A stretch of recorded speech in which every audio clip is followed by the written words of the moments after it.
what breaks my heart is we have so many people that don't love having the immigrant in our country.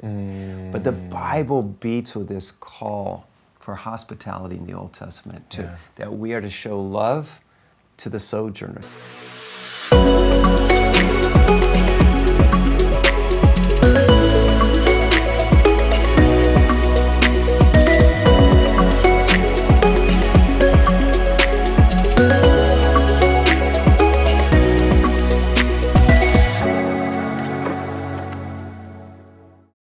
Hey everyone, welcome to the Grove Collective podcast. We have Palmer Chinchen as our guest on today's episode. Palmer, it's really good to have you here, man. Love it. Love this new series you're doing. Love the new Grove Collective podcast. I can't wait to see where that goes. Yeah, we're so excited. And really what we're doing too is, what we want to do is we want to share more of the heartbeat of the Grove. And in doing so, we want to share the heartbeat of the people of the Grove too. And so, I've got a lot of what I think interesting questions and awesome questions that I wanted to ask you. And really, the whole premise of our time together is just for our people to get to know your heart a little bit better. Good. Yeah. Thank you. Yeah. Thank you, Nate. Yeah, you're welcome. And one of the things, first off, anybody that I think knows us knows this, but maybe there's some people out there that don't. First off, I think it's important to know that you're an identical twin. We're both identical twins. Yeah. And my identical twin, Paul, was great friends with your twin brother in Africa. Yes. Where your brother worked with him. Yes. And that's how I got It's to so know you. funny. People always ask me, they're like, how did you get to the Grove? And I'm like, well, number one, it's a long story. Number two, you're probably not going to believe me. But basically, it was our twins connecting all the way across the world. In Africa. That connected us here in Chandler, Arizona. Yeah. So the first question I wanted to ask you, Palmer, is what was it like for you growing up with an identical twin, and how has that shaped you today in the man that you are? Yeah, I mean, it's an incredible feeling having someone who always has your back. Always. Someone who's with you no matter what. Yep. You can think of your most loyal friend. Yeah. But a twin is 10 times as loyal as that.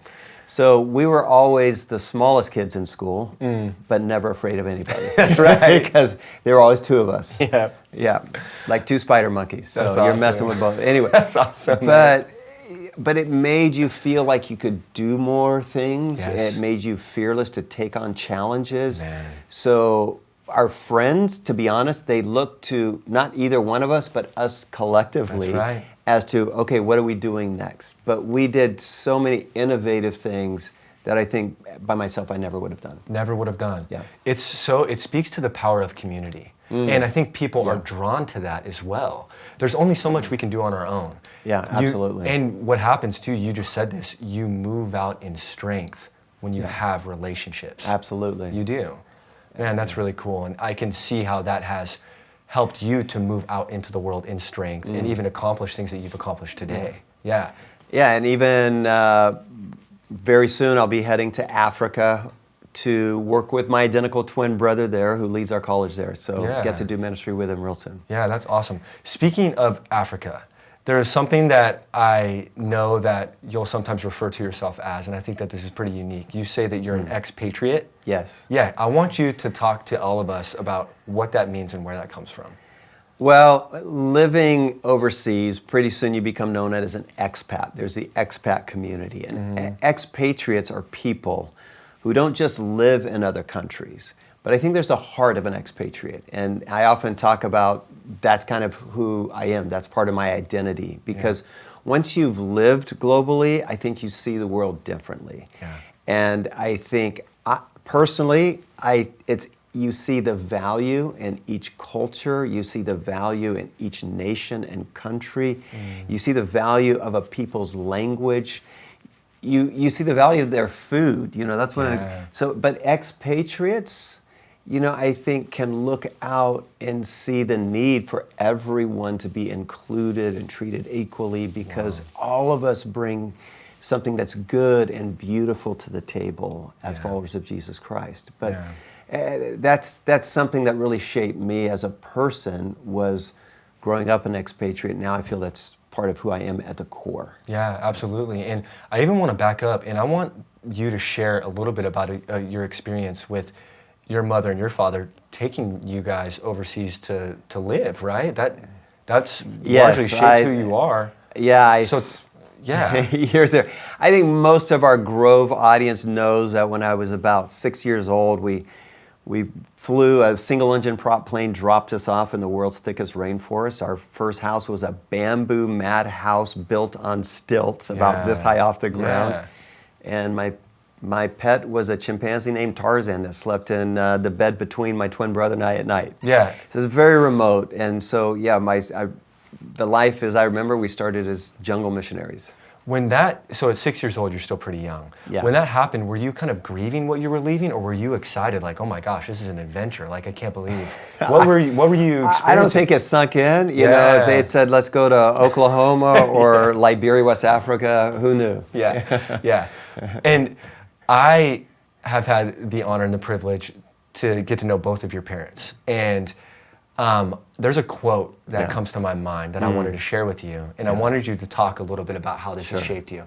And that quote is that, if I have seen further, it is by standing on the shoulders of giants. Wow, that's powerful. And it is powerful, and it reminds me of... Who is it that says that? Sir Isaac Newton, I think I think you're right. Yeah. Absolutely. And this quote came up when I was thinking about you and your life, because I know what your mother and father sacrificed and what they've built, and the impact they've had in Africa, but not only in Africa, just the kingdom of God. Sure. How has that shaped who you are and given you the ability to see further? Yeah, it's a powerful analogy to picture yourself on the shoulders, seeing from where they see, even from a higher vantage. That's right. And I got to see that my whole life. I lived close to half my life in Africa, but certainly the first 20 years living there shaped who I am as a person, as a Christian, as a pastor. And seeing my parents always have faith. You know, their motto for their college is faith in action, God in motion. Yeah. And I watched them take the most ridiculous, absurd steps of faith, always believing that God was going to be there and make it happen. And so I stopped thinking anything was impossible. You always felt like, sure, if we feel like God wants us to do, it's going to happen. It's like it's done. Yep. And so that's, without maybe even knowing it, that's how I've lived my life or tried to live my life. But they certainly have had the most profound influence on my life of anyone. Yeah, and even me, Palmer, looking from the outside in, it's so cool how God blessed you with an identical twin. That has helped you move out in strength to accomplish more. But God also gave you two amazing parents that were visionaries, and they sacrificed and they had huge faith. Yeah. And that has also given you an opportunity to see further and to go further too. Yeah. So that's really awesome. It's incredible. Yeah, I watched them, and some of these qualities in my father, for example, of taking initiative, doing something innovative that no one else had done. Having people, and I knew this from when I was a kid, tell him he couldn't do it or he shouldn't do it. He didn't have the right education. They told him that. He had churches and denominations refuse to get behind him because they said he didn't have background in higher education. And so I watched him, and he still innovated. He still took steps of faith. He still took initiative. And so I hold on to those things because I think, Nate, you know this, all of us that try to do something new and daring, there will always be those challenges. I know, you know, we know that the Grove is different. And it's not just our worship space that is different here, Palmer. There is something different about our church, and people experience it and they encounter it when they come on our campus. Can you share about the values that you have been so intentional about when it comes to being a part of planting this church and then having that vision just come to life? Yeah, if I could just kind of share my own path that I've been down and how it's influenced the Grove. Is that Veronica and I, soon after we got married, moved to West Africa.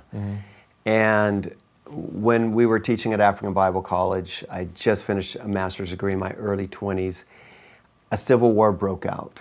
And I didn't even know what genocide was at the time, and there was genocide all around us. And we managed to escape. She was 8 months pregnant. And I came back to our church in California. Great church, great godly people. nobody cared. I would try to tell people what I'd been through, and then they'd say, what was the score of the Dodger game last night? Yeah. It just, nobody seemed to care. And I had this atrocity was happening in my home, and nobody at church seemed to care. That's rough. A few years later, a number of years later, now we have 4 sons, we moved back to Malawi. And Malawi, there are 1 million orphans of AIDS in Malawi. I had friend after friend. While I was there, I learned they had AIDS. I watched friends die.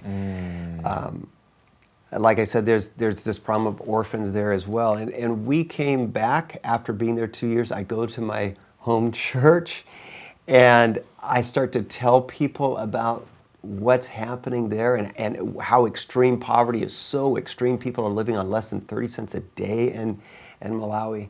And I got to be honest, Nate, nobody seemed to care. And nobody was doing anything about it either. And so after our time serving at African Bible College in Malawi, I felt God saying, Palmer, it's time to come back into the pastorate. And so when Veronica and I started to dream about a church, we kept talking about a different kind of church, a new kind of church. A kind of church that would care about the things that are not right in this world. That we would hope to recruit people who would be change makers and would address the problems of poverty and orphans and war and AIDS and injustice and oppression. And so from my first month here, those were the things I talked about. If I'm honest, and I don't want you or anyone listening or watching to take this wrong, but when I came back and we started the Grove, I saw this in the church in our country. In our country, the American church is very good at some things. We're very good at worship. We're very good at small groups. We're very good at personal devotions. Yes. We're good at those things. We are. Those are great things. Those are necessary things. But the church in our country is not so good at caring for the oppressed, caring for the marginalized. We're not so good at stopping injustice. We're not so good at treating people equally.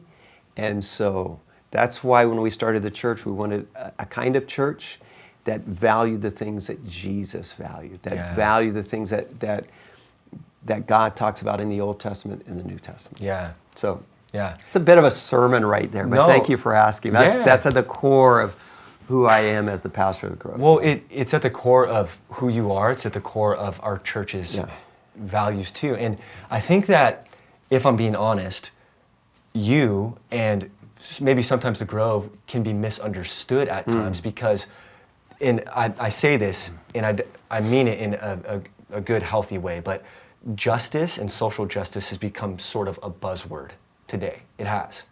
And I think some people are turned off by that, and especially people in our churches, if I'm just going to be honest here. But justice for you hasn't been a buzzword. It's been something that you've cared deeply about for many years. And so can you talk about, I feel like you kind of just did. That's where that passion for justice comes from. Right? Yeah, so, and Nate, you touch on something, and it's so unfortunate that people misunderstand this biblical value of justice, because the Bible, it beats with God's cry for justice from Genesis to Revelation. I mean, practically every book in the Bible you can pull out these justice themes. And I've been writing books on this for almost 15 years, long before it became a buzzword on our news channels. Because at the very core of who we are as followers of God, we are to be people who lift up those who have been pushed down. We are to seek the equal treatment. We're to see the value of every person, every woman, people of every background, race, nationality. We have to see that and celebrate that. That's right. And it's just a reminder that our church is here to make a difference. Our church specifically, not just locally, but globally as well. I have a series of kind of rapid fire questions that I want to ask you. Let's go. And I want you to share from the heart. As you would say, come on. Let's go. And it has to be the first thing that comes to your mind, okay? All right. So this question has the potential to expose some of our core passions and who we are. So it sounds like a weird question, but here we go. What breaks your heart? What breaks my heart is we have so many people that don't that I'm going to say, I don't love having the immigrant in our country. But the Bible beats with this call for hospitality in the Old Testament, that we are to show love to the sojourner. Sojourner is simply a foreigner. And we have this exceptional responsibility that God says to the people of Israel. He says, because you were foreigners in the land of Egypt, you were a sojourner, you were a refugee, you have an exceptional duty to welcome and love the sojourner, the foreigner, the immigrant. So, that breaks my heart that there are a lot of people that go to church that don't love the immigrant so much. We're hoping to change that, Nate. Yeah. I think we can. I think we can. And I think you brought up something really powerful that we often forget, that we all are like foreigners in a foreign land, and we all should be walking each other home. Absolutely. You know? Absolutely. And we forget that. Yeah. Well, that was a great answer to that question. Here's one that I have for you, and the first thing that comes to mind. If you were given only 30 minutes in a day to do a work-related activity, so something that you enjoyed doing but it was for work, only 30 minutes a day, what would you do?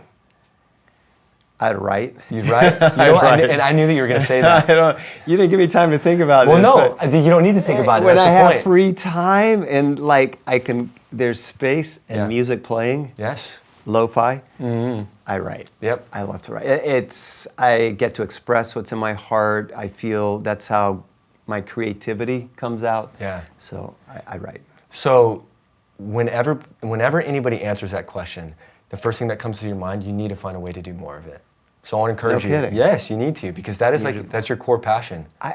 My wife asked me that this week, why I'm not. I said, I don't have enough time right now. You better create some time. I have to find time. Yeah. Okay. Yeah, we're ready for a new book, man. It's coming. Yeah. What are some things that you're doing right now or experiencing in your life right now that is bringing you joy? Whew, that's a good one. I just 4 weeks ago, we had our second grandbaby. Oh, yes. And so I'm not doing much but loving them, but it's a new stage of life. We have baby Chloe, who's 10 months old, and baby Haley, who's 30 days old. It's an amazing season. Yeah. That's bringing a lot of joy to our... I bet, man. How ironic that you and Veronica have 4 sons.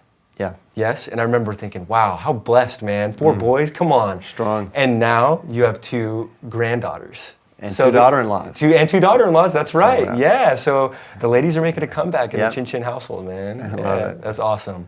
Well, Palmer, thank you so much for your time on this episode of the Grove Collective podcast. It's been awesome getting to hear your heart, getting to hear your passion for justice.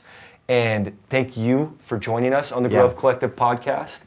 I hope that you've been encouraged, and I hope that all of us feel more invigorated and excited and passionate about changing things in this world that aren't right. So thank you guys for joining us on the Grove Collective podcast. Palmer, it's been an absolute joy and an honor, man. Thank you, man. Thank you, Nate. And thank you for the people of Grove. We are who we are because of you. That's because right. of you.